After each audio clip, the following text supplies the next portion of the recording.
Hello and welcome to a discussion about the FLAIR network. This presentation will be given in multiple sections, and you're welcome to watch each video in sequence. Part 3, getting started with FLAIR. So you've taken a look at how FLAIR works technically, part 1. You've taken a look at what products we offer in FLAIR and how those are fundamentally underpinned. Now let's talk about getting started working with FLAIR. We've talked already about the reality of orbiting. Well, we haven't talked about the reality of orbiting assets. You have assets in space. It's probably why you're talking to us, or you have airborne assets or other assets you'd like to calibrate. Well, things change on orbit over time. I mean, space is a harsh environment, thermal, optical, electrical, radiation. You have to watch what your birds are doing and make sure that you know what they're doing. We talked about data inconsistency and interoperability between sensors and that being difficult to assess. And then atmospheric variability and being able to extract the atmosphere and get to surface reflectance. The challenges of calibration as it exists today is that it can be very expensive, especially if you're trying to do it on a world-class basis. And it can take lots and lots of man hours to actually get the proper extraction done on that calibration or get the assets to match up.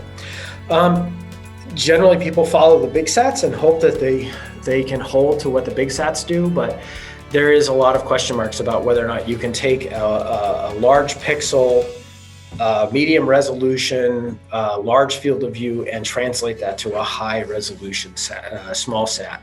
The big sats are designed, to world-class standards. The small sats are designed to be up there and be more production ready. Not that they're not inaccurate, not that they are inaccurate, but they have a lot less backup systems and a lot less design in them because they are small.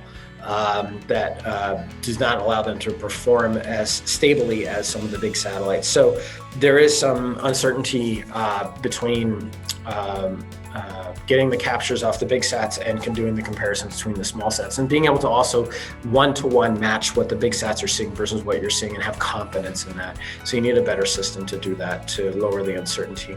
And then doing all this is quite complex. So we want to try to make that a bit simpler and a bit less painful. So calibration today without FLAIR is relatively high uncertainty. We're hoping to change that, especially with high altitude sites. We believe we can bring that down. And we believe we can also get you in a much faster, much more ready state for analysis ready data. And we're working with the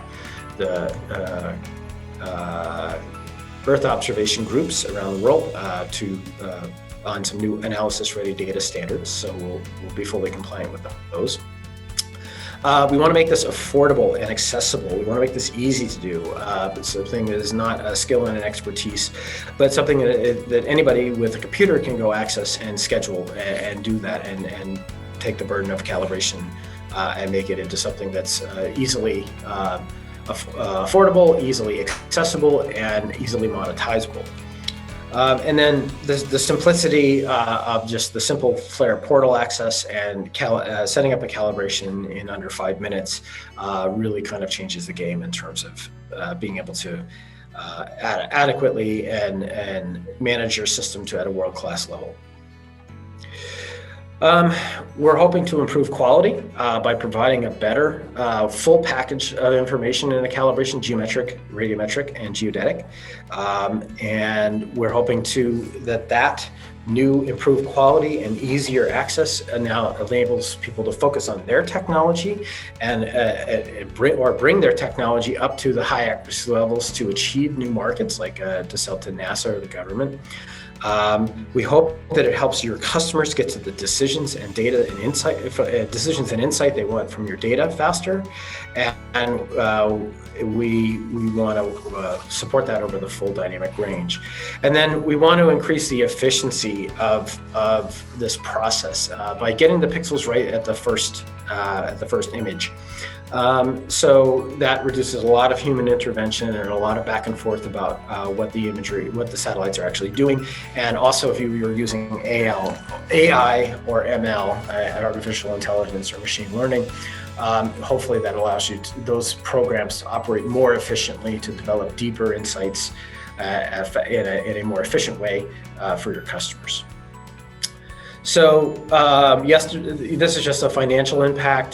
Doing calibrations before had relatively high cost. Running a full-on campaign with tarps and radiometric information can be a three-figure event or six-figure event. Uncertainty levels are not guaranteed. Depends on the quality of the day. You're on your best day. The world's calibration community is sort of in the 3 to 7% range.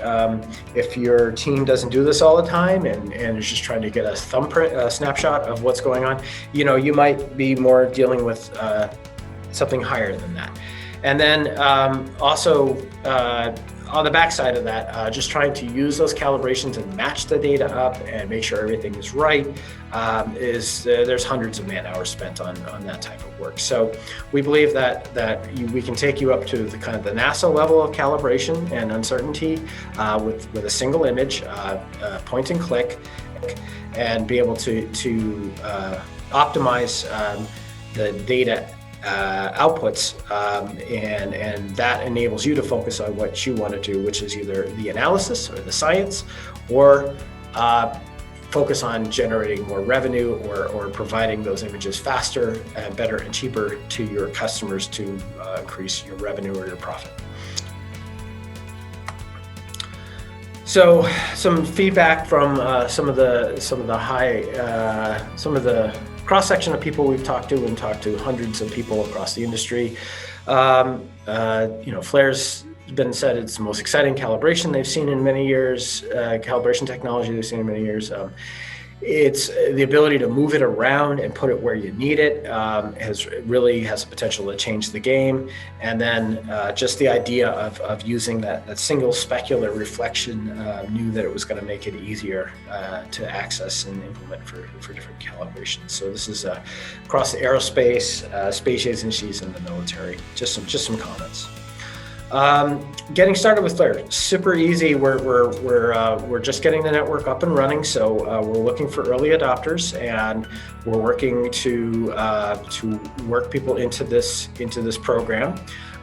Usually, we start with a small trial, kick the tires, if you will. Pick a satellite that you wanna get started with. There is a bit of knob turning and dialing in the system to get it right, but start with a small trial. Review that, make sure it's what you want, and then we determine something that could look like an annual calibration plan, something that you can just put in one check and then draw down over the year, or build a contract that enables you to optimize the calibration and optimize your budget. So something like that might look like a starter pack. So we set up with a single verification satellite in your constellation. Perhaps you can develop your own reference satellite using Flare, and then do that for about 3 to 6 months to get everything dialed in, really determine the traceable levels of performance and the stability of that platform, provide a report on how that works. It would be similar to some of the space agency data quality reports that you see coming out quarterly, and then discuss where to go from there. So we help you get started, optimize the cost versus the return on investment that you're going to get from utilizing Flare, and make sure that this is what you need it to be, and then engage the constellation and stabilize and harmonize the output of your products. Bring things into compliance, either your own internal compliance or all the way to ARD compliance, and then figure out how we can grow that system going forward, both help you grow your business and achieve more penetration into the market and greater insights and happiness of your customers. And perhaps that also includes the increased use of Flare, or the optimized use of Flare. So the next steps in getting engaged with us is to choose a satellite. Generally, this is where we start. We will work with you to create a plan around that, and then we'll work to try to adjust that as a single event contract. and then we need to have your team. Usually it's your data quality team, it's your managers, it's your maybe your sensor and payload people, and perhaps your CalVal team if you have one. All of these people should be involved and engaged, and then we'll get everybody happy, determine a statement of work and a contract, and then we can start moving forward as quickly as you want to go. So thank you very much for watching the series on what Flare is and how to use it and how to get started with it. If you have any more questions, contact Labster Incorporated at 603-927-4266 or email me, cdurrell@labster.com, Chris Durrell, and we'll be happy to answer any questions you might have.